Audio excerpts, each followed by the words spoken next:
Part 1. The meeting room floated in the center of Station Harmony, a place where representatives from 37 different species came to solve problems. Today, there was only one problem on the agenda, and it had been a problem for a very long time. Ambassador of the drifted into the chamber and took their place at the curved table. Their body was made of living crystal, pale blue and glowing softly from within. When they moved, tiny chimes seemed to ring inside them. Right now, those chimes sounded sad. "Thank you all for coming," said. Their voice was like wind through glass tubes, pleasant but tired. "As you know, the convergence of spheres is in 120 cycles, and as you also know, we have a problem." The other representatives shifted in their seats, or their hovering platforms, or their nutrient pools. Everyone knew about the problem. The convergence of spheres was supposed to be the greatest celebration in the galaxy. Every 50 years, thousands of species came together to celebrate peace, friendship, and the wonders of the universe. It had been happening for 3,000 years. And for the last 500 years, fewer and fewer people had been coming. "I have the attendance reports," said Coordinator, a tall being covered in soft gray fur. She placed a data crystal on the table, and numbers floated up into the air above it. "Last convergence, we had our lowest attendance ever. Only 412 species sent representatives, and the satisfaction surveys." She paused and looked at with sympathy. The most common response was adequate. "Adequate," repeated. The word seemed to hurt them. 3,000 years of tradition, and we are merely adequate. A heavy silence filled the room. Everyone felt bad for they tried so hard. They really did. Every convergence, they optimized the schedule a little more. They improved the efficiency of the food distribution. They made the harmonic presentations exactly the right length based on extensive surveys. Everything was perfect. And everyone was bored. "Perhaps," said a representative from the Dominion, a species known for their blunt honesty, "the problem is that nothing ever happens. I attended the last 3 convergences. They were identical. I knew exactly what would occur at every moment. There were no surprises. There was no reason to feel anything." His glow flickered with distress. "But surprises are inefficient. If attendees do not know the schedule, how can they plan their time optimally?" "Maybe they don't want to plan their time optimally," they said. "Maybe they want to feel something." This started an argument that lasted for 2 hours. They believed in order and planning. They believed in honest experiences. A hive mind species didn't understand why individuals needed entertainment at all. The argument went nowhere. Finally, a small voice spoke up from the back of the room. "Has anyone asked the humans?" Everyone turned to look at Specialist, a young whose energy form flickered with embarrassment at suddenly being the center of attention.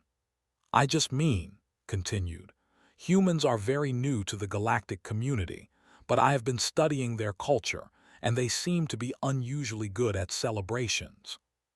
"Humans," said slowly, "the species from the 3rd planet of the Sol system.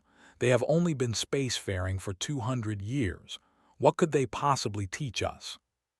"Everything, maybe," said. They projected some images into the air above the table. "Look at this. This is something called Carnival. It happens every year in a place called Brazil." The images showed millions of humans in bright costumes dancing through streets. There were huge moving platforms covered in lights and decorations. Music pounded so loud that the recording equipment had trouble capturing it. People were laughing, screaming, throwing things at each other. It was chaos. It was beautiful. "And this," continued, "is something called Diwali, a festival of lights."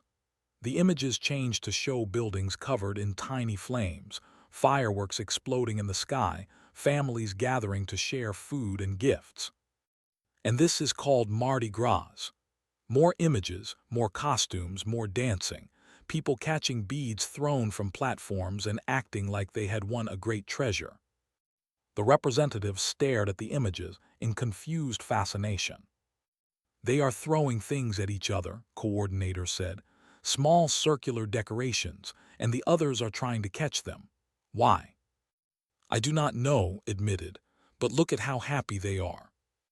It was true. In every image, the humans looked deliriously, impossibly happy. They were sweating and exhausted and covered in paint or glitter or colored powder, and they were smiling like nothing in the universe could ever be wrong. There is more, said. They showed a celebration called Holy, where humans threw colored powder at each other until the entire crowd became a rainbow. They showed something called a music festival, where thousands of people stood in a field for 3 days listening to live performances and sleeping in small fabric structures. They showed a celebration called New Year's Eve, where millions of humans gathered in a city called New York to watch a glowing sphere slowly descend a tower, and when it reached the bottom, they all screamed and kissed each other. I do not understand, said. What is the purpose of watching a sphere descend? What does it accomplish? Nothing, said. It accomplishes nothing practical, but it makes them feel like they are part of something, like they are sharing a moment with millions of other beings. It makes them feel connected. The room was quiet for a long time. Perhaps, said finally, we should consult with a human. This was how the Galactic Cultural Preservation Council came to hire Maria Santos. Maria was 43 years old and had been planning celebrations her entire adult life. She had organized weddings that made grown adults cry with joy. She had created corporate events that were actually fun, which her colleagues considered basically impossible. She had worked on carnival floats and there was a small festival in her that had been named after her because of the changes she had made to it. When the delegation arrived at her office she thought it was a joke. When they proved they were real by floating through her solid wooden desk, she listened. They explained everything. 3,000 years of tradition, 500 years of declining attendance, satisfaction surveys that said adequate. They showed her recordings of previous convergences, and she watched politely for about 10 minutes before holding up her hand. I've seen enough, she said. I know what your problem is. The delegation waited eagerly. This isn't a celebration, Maria said. This is a conference with decorations. Everything is scheduled down to the minute. Everyone knows exactly what's going to happen. There's no joy, no surprise, no moments that people will remember forever. Nobody is going to go home from this and tell stories about it. Nobody is going to laugh about the time something unexpected happened, because nothing unexpected ever happens. But unpredictability is inefficient, the lead delegate said. Yes, Maria agreed. It is. But do you want efficiency, or do you want people to actually enjoy themselves? The delegates looked at each other. This was a question they had never considered. The valued efficiency above almost everything else. But what was the point of efficiently creating something that nobody wanted? What would you suggest? The lead delegate asked. Maria smiled. It was the smile of someone who had just been given permission to do something wonderful. First, she said, I need to see your venue. Then I need to meet your planning committee. Then we are going to throw out about 90% of what you've been doing for 3,000 years and start over. The delegates looked horrified. Trust me, Maria said. I know what I'm doing. Humans have been celebrating things since before we could write. We celebrate everything. Birthdays, weddings, victories, losses, the changing of seasons, the fact that it's Friday. We have thousands of years of experience in making moments that people remember forever. She stood up and grabbed her bag. Now take me to your planet. We have a lot of work to do. Part 2. Maria's first week on there was the most challenging of her career, and she had once planned a wedding where both families hated each other, and the venue flooded halfway through the ceremony. The planet was beautiful in a strange way. Everything was made of crystal, grown rather than built, and the whole world seemed to sing as the wind passed through the structures. They themselves were gentle and earnest and desperately wanted to make the convergence better. They just had no idea how. "Show me what you have planned so far," Maria said during her first meeting with the planning committee. Coordinator, who had been assigned to work with Maria, projected the schedule into the air. It filled the entire room. Every minute of every day was accounted for, color-coded and cross-referenced, and optimized for maximum efficiency. "Arrival processing begins at hour 0, explained. Attendees will receive their information packets and be directed to their assigned observation areas. The opening harmonic presentation will begin at hour 3, lasting exactly 47 minutes, which our research indicates is the optimal length for maintaining attention without causing fatigue." "Stop," Maria said. "What's a harmonic presentation?" Looked confused, as if Maria had asked what breathing was. "It is when the singers create resonance patterns. It is very beautiful. Everyone says so." "Is it the same every year?" "Of course. We have perfected the arrangement over the past 800 years. Any changes would be inefficient." Maria rubbed her temples. This was going to be harder than she thought. "Okay," she said. "Let's start with something basic. What do you want people to feel when they come to the convergence?" Another confused look. "Feel." "Yes, feel. When someone arrives at your celebration, what emotion do you want them to experience? Excitement, wonder, joy, what's the goal?" The committee members looked at each other. They had never discussed this. They had discussed logistics and scheduling and resource allocation and nutritional requirements. They had never once talked about feelings. "We want them to feel satisfied," offered. "No," Maria said. "Nobody throws a party so people can feel satisfied. Satisfied is what you feel when you eat a meal that's good enough. We want people to feel amazed. We want them to feel like they're part of something special. We want them to go home and tell everyone they know that they have to come next time." She pulled out her tablet and showed them videos. She had brought hundreds of hours of footage, celebrations from every human culture she could find. She showed them the running of the bulls in Spain, and the committee nearly fainted. She showed them Carnival, and they watched in stunned silence as millions of humans danced through streets. She showed them fireworks over Sydney Harbor on New Year's Eve, explosions of color reflecting off the water. "These are all so disorganized," said. "How do people know where to stand? How do they know what to do?" "They figure it out," Maria said. "That's part of the fun. When you don't know exactly what's going to happen, every moment becomes exciting. When you have to figure things out with strangers, you make connections with them. You share an experience." Over the next few months, Maria slowly began to change things. It was not easy. They had 3,000 years of tradition and they resisted every modification. But Maria was patient and persuasive, and slowly they began to understand. The first big change was the announcements. Previously, the convergence had been announced through official channels with detailed information packets sent to every registered species. Maria convinced them to try something different. "We're going to create mystery," she said. "We're going to make people curious." Instead of information packets, they sent cryptic holograms, strange symbols that meant nothing, a countdown with no explanation, hints and teases that suggested something big was coming without ever saying what it was. The response was immediate. Species that had ignored the convergence for centuries suddenly wanted to know more. A species obsessed with solving puzzles formed research teams dedicated to decoding the announcements. Forums across the galactic network buzzed with theories. "People are confused," reported to Maria, worried. "They are asking what the symbols mean." "Perfect," Maria said. "That means they're thinking about us, they're talking about us, they're excited." The next change was the food.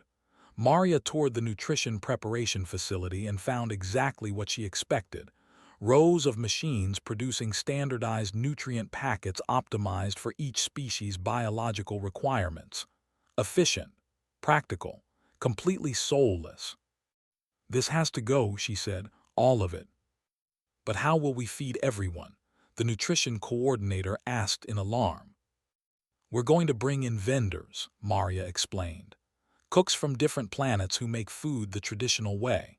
Real food prepared with care, served by people who are proud of what they create. That is extremely inefficient. There will be lines, people will have to wait. People like waiting in line for good food, Maria said. It builds anticipation. And while they wait, they'll talk to the people around them. They'll make friends. They'll share recommendations. The line is part of the experience. It took 3 weeks to convince the committee, but eventually they agreed to try it. Maria sent messages to every species she could find that had a tradition of cooking. She invited street vendors, family restaurants, anyone who made food with passion. The response overwhelmed her. Beings from across the galaxy wanted to share their cuisine with others. The most difficult change was the parade. What is the purpose of walking slowly through a street while others watch? Asked when Maria proposed it. The purpose is to be seen, Maria said, to show off, to share something beautiful with others and have them appreciate it. She showed them footage of Mardi Gras parades, with elaborate floats and people in stunning costumes throwing beads to the crowds. She showed them carnival parades, with massive moving structures covered in flowers and lights and dancers. They are throwing things at the crowd, observed. Small objects, and the crowd is trying to catch them. Why? It's a gift, Maria said. A small one, but that's what makes it special. When someone throws you a bead and you catch it, you feel chosen. You feel like that moment was just for you. And you'll keep that bead forever, not because it's valuable, but because it reminds you of that feeling. Its crystalline form flickered with new colors as they considered this. They had stopped giving gifts centuries ago because gift-giving was inefficient. But watching the humans in the footage, seeing how they treasured their caught beads, began to understand that efficiency was not everything. We will try it, they said finally. We will have a parade. Maria also insisted on fireworks. They were initially resistant because their atmosphere contained higher levels of reactive gases than Earth's, making fire more unpredictable. That just means the fireworks will be more impressive, Maria said. The safety committee held an emergency meeting that lasted 12 hours. In the end, they approved the fireworks, but only after installing 17 different emergency suppression systems. Maria considered this a victory. As the date of the convergence approached, Maria felt something she hadn't expected: nervousness.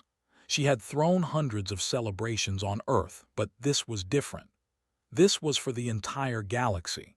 If it failed, she would be letting down not just but the idea that humans had something valuable to offer the galactic community.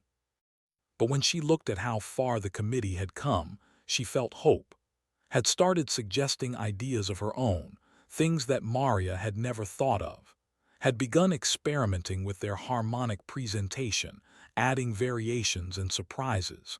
They were learning to enjoy unpredictability. I think we are ready, said the night before the convergence began. Maria looked out at the preparations, streets decorated with lights and banners, vendor stalls ready to serve food from 100 worlds, parade floats that different species had spent months creating, fireworks loaded into launchers, ready to paint the sky. I think you are too, she said. Part 3. The first day of the 3001st convergence of spheres began with an explosion. It was a controlled explosion, of course. Maria had worked with the pyrotechnicians for weeks to get it exactly right. But when the sky above the capital city suddenly burst into color, with light cascading outward in patterns that had never been seen before, nobody cared about the technical details. They just screamed with joy. The crowds had started arriving days early, far more than anyone had predicted. The cryptic announcements had worked too well. Species that had never attended the convergence before came because they had to know what the symbols meant. Regulars came because the rumors suggested something different was happening. They arrived in their thousands, many wearing costumes based on human celebrations they had researched, determined to solve every puzzle and catch every thrown bead. Maria watched from a platform near the main square as the crowds poured through the streets. She saw and dozens of species she couldn't identify, all pressing together, all looking around with the same expression of wonder and anticipation. The attendance figures are beyond our projections, reported, appearing beside Maria with a data tablet. We have already exceeded last convergence's total, and the first event hasn't even started. Forget the figures, Maria said. Look at their faces. Looked, everywhere she turned, she saw beings who seemed almost dizzy with excitement. They were pointing at decorations and taking recordings and asking each other what was going to happen next. Nobody looked bored. Nobody looked like they were just fulfilling an obligation. I see, said quietly. They look happy. They look alive, Maria said. That's what we were going for. The parade began at noon. Maria had convinced species from across the galaxy to build floats, and every single one had exceeded her expectations. The beings of pure energy had somehow constructed a physical dragon that breathed actual flames. The consortium of, famous for their mathematics, had built a float that was shaped like a mathematical proof, and they threw small tokens to the crowd that contained mini puzzles. The known for being serious and grim, had built a float covered in flowers and were actually smiling as they waved to the crowd. The float was the most beautiful of all, had designed it personally, a structure of living crystal that sang as it moved, harmonies shifting and changing with every step. It was not the same presentation that had been perfected over 800 years. It was something new, something spontaneous, something that even didn't completely control. And the crowd loved it. Maria had worried about the bead-throwing tradition. Would alien species understand it? Would they participate? She should not have worried. The moment the first float threw its tokens into the crowd, chaos erupted. Beings of every species lunged and grabbed and cheered. A tall caught a bead and held it up like a trophy, shouting something in their native language that the translator rendered as, "I am victorious in the catching of the small decorative object." Children of a dozen species scrambled around adults' legs, collecting tokens and trading them with each other.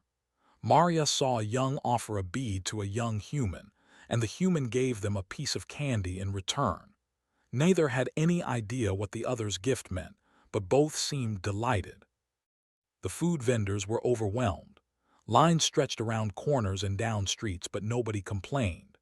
People in line talked to each other, tried samples from nearby stalls, compared recommendations. A hive unit, experiencing individual meals for the first time in their existence, kept sending different bodies to different vendors to maximize their tasting experience. A tried something called pizza for the first time and stood completely still for 3 minutes, processing the experience. "This is what flavor is," the said finally. "I understand now. I understand everything." As the evening approached, Maria climbed to the highest platform in the city to watch the sunset. Joined her, their crystalline body reflecting the orange and purple light. "I must confess something," said. "When you first arrived, I thought you were wrong about everything. I thought your ideas were chaotic and inefficient and would ruin 3,000 years of tradition." "And now?" Maria asked. Was quiet for a moment. Below them, the city sparkled with lights and music and movement. Laughter echoed up from the streets. Somewhere, a group of mixed species had started dancing, their movements completely uncoordinated but joyful. "Now I understand that we were never really celebrating," said. "We were performing celebration. We went through the motions because we had always gone through the motions. We had forgotten why we started." "Why did you start?" "Because the universe is vast and cold and mostly empty," said. "Because intelligent life is rare and precious. Because when different species come together in peace, it is a miracle worth honoring. We forgot that. We got so focused on doing things correctly that we forgot to feel anything." The sun dipped below the horizon and the city lights grew brighter. Maria checked her watch. "It's time," she said. The first firework launched from the eastern quarter. a streak of light that climbed higher and higher into the darkening sky. It exploded in a burst of blue and silver, and the crowd below gasped as one. Then more fireworks launched, dozens, hundreds, that had not simply accepted Maria's suggestion, they had improved on it. They had studied human fireworks and combined them with their own crystal resonance technology. The explosions didn't just create light. They created sound, harmonics that sang through the air. They created patterns that shifted and danced and told stories. The sky became a canvas. Colors that didn't exist on Earth painted the clouds. Fractals of light cascaded in. The crowd below fell silent, then erupted into cheers that shook the ground. Maria watched the faces of the beings around her. She saw tears on species that had tear ducts and equivalent displays on those that didn't. She saw strangers holding hands with strangers. She saw beings looking up at the sky with expressions of pure, uncomplicated wonder. This was why humans celebrated. Not because it was efficient, not because it accomplished anything practical, but because sometimes, for a few moments, you could make people feel like the universe was beautiful and they were part of something greater than themselves. The fireworks finale was so bright that it was visible from orbit. Ships that had been arriving for the convergence stopped in space to watch. Afterward, the celebration continued. Music played all night. People danced until they couldn't stand, then sat and talked until dawn. Stories were shared. Friendships were formed. Anna discovered they had the same favorite mathematical constant and talked about it for 6 hours. The convergence was supposed to last 3 days. It lasted 7. Nobody wanted to leave. When the official end time passed, people simply ignored it and kept celebrating. The planning committee held an emergency meeting, then voted unanimously to let the celebration continue. Maria spent the extra days wandering through the crowds, watching and listening. She heard telling a group of others about the time they caught 3 beads in one hand. She watched a cooking competition that had spontaneously formed between vendors from 5 different planets. She saw the hive mind attempt to do the wave with all 200 of their bodies at once. On the last night, found Maria sitting alone on a quiet balcony overlooking the city. "The satisfaction surveys are coming in," said. "I thought you would want to know." "Let me guess," Maria said. "They're better than adequate." Made a sound that might have been a laugh. The most common response is life-changing. The second most common is, "When is the next one?" A respondent simply filled the entire form with the word "more," repeated 400 times. Maria smiled. "That sounds about right." "The council wants to offer you a permanent position," said. "Head of celebrations for the entire Galactic Cultural Preservation Council. You would have resources beyond anything available on Earth. You could change how the entire galaxy celebrates." For a moment, Maria considered it. The offer was beyond anything she had ever imagined. She could spend the rest of her life making beings across the galaxy feel the way the crowds had felt tonight. But then she thought about Earth, about the festivals that still needed her, about her niece's next month, which had already gone 3 rounds with the local fire marshal over the planned fireworks. "I'm honored," she said. "Really, I am, but my home needs me too. Humans are still learning how to celebrate with the galaxy. I should be there for that." His glow dimmed slightly with disappointment, but they nodded. "I understand. Will you at least return for the next convergence?" "I wouldn't miss it for anything," Maria said. Before she left, Maria gave a data crystal. On it was a document she had spent the past month writing. How to throw a party, a guide for species who forgot how to have fun. It was 400 pages of advice, examples, and encouragement. It covered everything from choosing music to throwing surprise parties to why you should always have more food than you think you need. The last page contained a single line, translated into 847 languages. "The point isn't perfection. The point is that everyone goes home with a story."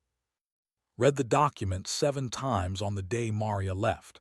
Then they shared it with the council. Then the council shared it with every species in the galactic community.